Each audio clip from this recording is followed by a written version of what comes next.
امام بخاری نے نا فیصلہ کیا کہ نیشاپور میں جا کے مدرسہ بناتا ہوں۔ امام مسلم آپ کے شاگرد ہیں جنہوں نے مسلم شریف لکھی ہے، فرماتے ہیں جب نیشاپور امام بخاری آئے تو اتنا بڑا استقبال ہوا کہ میں نے اتنا بڑا استقبال دیکھا نہیں کبھی۔ امام بخاری نے وہاں مدرسہ بنایا، ہزاروں طالب علم آنے لگے، لیکن ایک منہ دیکھ دیکھ کے بندہ تھک بھی تو جاتا ہے نا۔ شروع میں بڑے ذوق سے لوگ آتے ہیں، پھر انہیں کمزوریاں نظر آنی شروع ہو جاتی ہیں۔ بچے سالن نہیں کھاتے، 4 دن ایک ہی روز کھانا پڑے تھے، پھر آہستہ آہستہ فرینڈ پہ بیٹھنے والے اینڈ پہ بیٹھنے لگ جاتے ہیں، ماحول بدل جاتا ہے۔ امام بخاری کے خلاف سازشیں ہونے لگی۔ میں کسی عام آدمی کی بات نہیں کر رہا، پھر کہتا ہوں اس بندے کی بات کر رہا ہوں جنہوں نے قرآن پاک کے بعد وہ کتاب لکھی جسے امت نے سب سے صحیح کتاب بیان کیا۔ امام بخاری کے خلاف لوگ اتنے ہوئے، بادشاہ کو جا کے شکایتیں لگائیں، اور بادشاہ نے کہا آج کے بعد کوئی بخاری کے مدرسے میں درس میں حدیث پڑھنے نہ جائے۔ امام مسلم کہتے ہیں اتنا بڑا استقبال بھی میں نے دیکھا، اتنا بڑا استقبال میں نے کبھی نہیں دیکھا، اور وہ حال بھی میں نے دیکھا کہ امام بخاری پڑھانے والے تھے اور میں اکیلا پڑھنے والا تھا۔ ساری عمر یہ آٹا گد ہے، لکھاں کیتے نہیں پیڑے، اب وقت آیا ہی تے محمد بخشا کوئی نہیں ہو بیٹھا نیڑے۔ کدھر گئے عشق کے دعوے، کدھر گئے وفا کے جذبے، کدھر گئے وہ غلامی کی باتیں، کہاں گئے وہ لوگ جنہوں نے کہا تھا کہ ساتھ جئیں گے ساتھ مریں گے، تا دم آخری وفا کریں گے۔ چلے جاتے ہیں لوگ، معیار بدل جاتا ہے، سوچ بدل جاتی ہے، کہانیاں بنا لیتے ہیں، ذہن بنا لیتے ہیں۔ امام بخاری نے نیشاپور چھوڑ کر ارادہ کیا کہ میں بخارا چلا جاؤں، اپنے شہر۔ سنو یہ درد کی داستان ہے لوگوں، سنو، اس بندے کی بات کر رہا ہوں جس کا نام جپتی ہے دنیا۔ امام بخاری بخارا ہے، پھر بڑا استقبال ہوا، پھر بہت بڑا مدرسہ بن گیا۔ یہ وہ بندہ ہے جن کے بارے میں نبی پاک علیہ السلام فرماتے ہیں اسے میرا سلام کہنا۔ یہ وہ شخص ہے کہ شیخ ابو زید کہتے ہیں میں نے خواب دیکھی تو حضور نے فرمایا مجھے کب تک شافعی کی کتابیں پڑھتے رہو گے، میری کتاب کیوں نہیں پڑھتے؟ یا رسول اللہ صلی اللہ علیہ وسلم میں صدقے جاؤں، قربان جاؤں، میں لفظوں پہ بھارو جاؤں، سونے آپ کی کتاب کون سی ہے؟ فرمایا بخاری شریف پڑھا کرو، وہ میری کتاب ہے۔ جن کی لکھی کتاب کو میرے محبوب کہے میری کتاب ہے۔ بخارے میں بڑا استقبال ہوا، لیکن پھر بخارے کے سربراہ نے کہا، سردار نے کہا، خالد بن زہلی جو امیر تھا بخارے کا، امام بخاری کا تو خیال تھا میں اپنے شہر آ گیا ہوں، اس نے کہا جی میرے بچے کو گھر آ کے پڑھایا کریں۔ آپ فرمانے لگے یہ نبی پاک کی حدیثیں میں نے رسوا نہیں کر سکتا، جہاں سارے لوگ بیٹھتے ہیں تیرا بچہ بھی وہاں بیٹھے۔ لوگوں کو پتہ ہی نہیں لوگ کس طرح کی سازشیں کرتے ہیں۔ اس نے کہا جی ٹھیک ہے میں اپنا بچہ بھیج دوں گا، پر جس وقت میرا بچہ کلاس میں ہو اور کوئی بھی نہ ہو، اکیلا ہو میرا بچہ۔ امام بخاری فرمانے لگے اگر کوئی اور آ کے کہے کہ میں نے بھی حضور کی حدیث سنی ہے تو میں کیسے منع کروں؟ ساروں کے بیچ بیٹھ کے پڑھے، یہ حضور کے دین کا فیض ہے، یہ بڑا وسیع ہے، جو آئے گا ملے گا۔ اس نے آپ کے خلاف فتوے لینے شروع کر دیے۔ ہاں ہاں جانے کب مار دے کوئی مجھے کافر کر کے، شہر کا شہر مسلمان بنا بیٹھا ہے۔ فتوے لینے شروع کر دیے، امام بخاری کے خلاف سازش ہوئی، حکم ہوا کہ بخاری تو بخارا چھوڑ جا، یعنی اپنے وطن سے نکل جا۔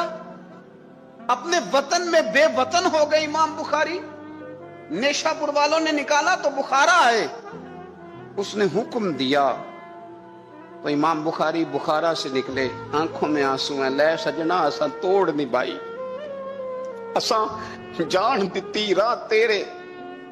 ارادہ کیا سمرقند جا کے ڈیرا لگاتا ہوں، حضور کی حدیثیں تو پڑھنی سننی ہے نا۔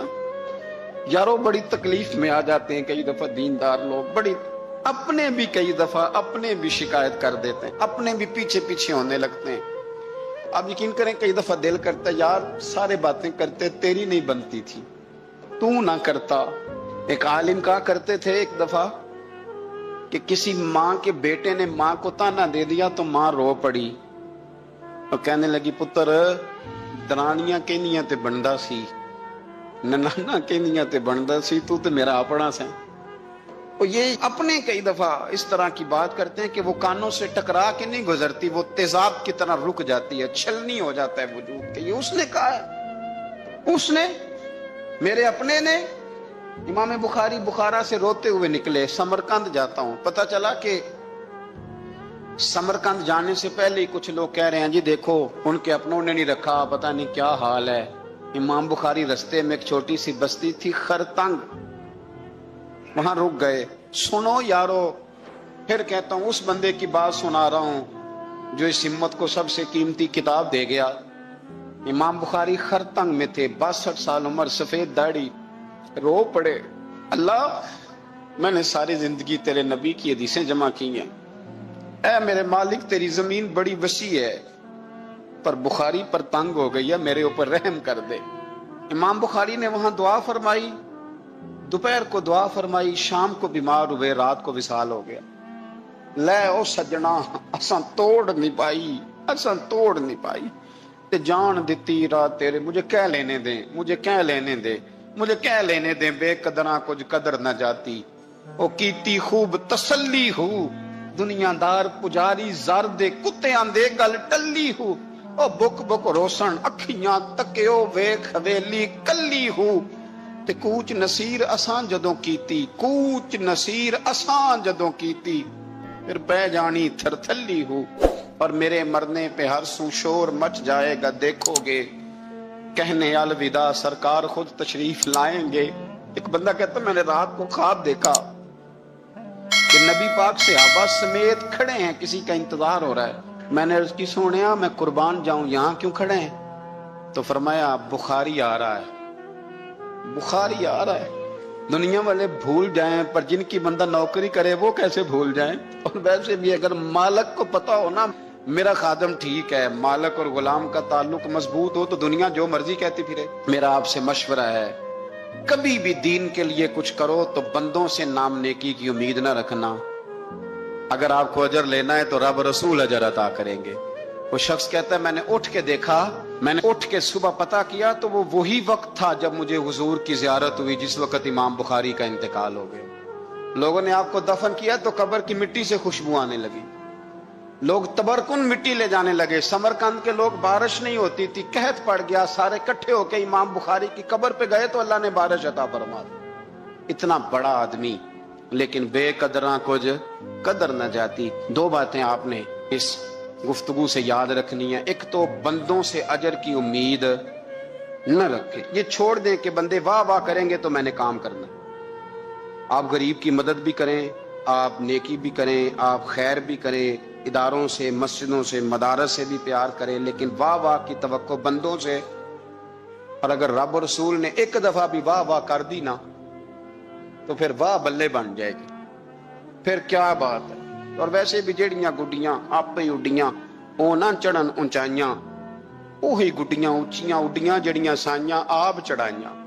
اس لیے ایک بات تو یہ کہ اجر اللہ رسول سے امید، اور دوسری بات یہ یاد رکھ لیں کہ سونا وہی ہے جو سونے کی باتیں کرتا ہے، میٹھی بات اسی کی ہے جو مدینے والے کی حدیث بیان کرتا ہے۔ سرکار کی باتیں یاد رکھیں، سرکار کی باتیں کریں۔